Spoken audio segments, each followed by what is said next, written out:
श्री गणपति मंगलाष्टकम्। गजाननाय गांगेय सहजाय सदात्मने गौरी प्रिय तनुजाय गणेशायास्तु मंगलम्।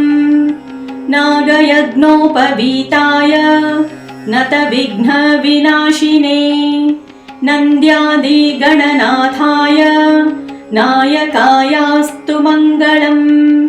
इभवक्त्राय चेन्द्रादि वन्दिताय चिदात्मने ईशान प्रेम पात्राय चेष्टदायास्तु मंगलम्।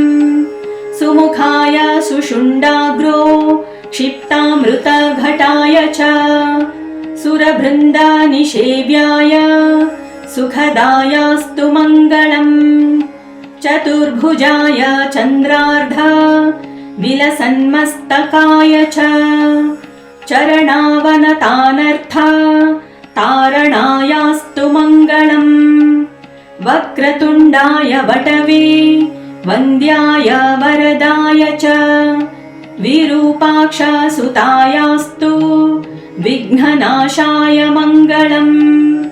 प्रमोदामोदरूपाय सिद्धिविज्ञानरूपिणे प्रकृष्ट पापनाशाय फलदायास्तु मंगलम्।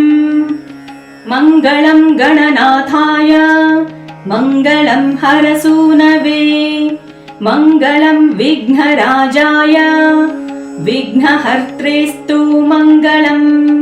श्लोकाष्टकमिदं पुण्यं मंगलप्रदमादरात् पठितव्यं प्रयत्नेन सर्वविघ्ननिवृत्तये इति श्री गणपति मंगलाष्टकम्।